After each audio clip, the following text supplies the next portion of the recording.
প্রয়োজন বোধে মন্ত্রিত্ব ছেড়ে দেব, কিন্তু এখানে কোনো সংখ্যালঘুদের উপরে কোনো অন্য ধর্ম অবলম্বীদের উপর অত্যাচার, অভিযান, জুলুম, নির্যাতন সহ্য করব না ইনশাআল্লাহ।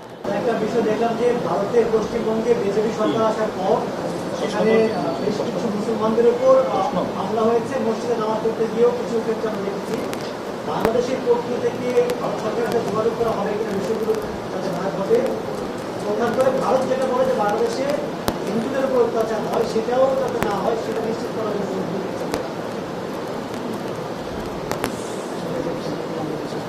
ভারত সম্পর্কে, ভারত তো বিশাল দেশ,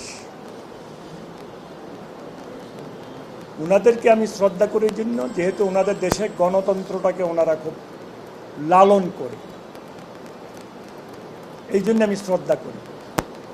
তবে মনের থেকে আরও বেশি শ্রদ্ধা করব ওনারা যদি ওই দেশের সংখ্যালঘুদেরকে ওনাদের আপন করে নেয়, নিরাপত্তা দেয় এবং ওনাদের জনগণের একটা অংশ হিসাবে মনে করে সমস্ত ব্যবস্থা নেয়।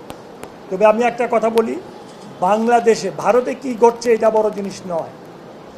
বাংলাদেশে ভারতে ঘটছে বলে বাংলাদেশে ঘটবে এমনটা হতে দেওয়া হবে না। প্রয়োজন বোধে মন্ত্রিত্ব ছেড়ে দেব, কিন্তু এখানে কোনো সংখ্যালঘুদের উপরে কোনো অন্য ধর্ম অবলম্বীদের উপর অত্যাচার, অভিযান, জুলুম, নির্যাতন সহ্য করব না ইনশাআল্লাহ।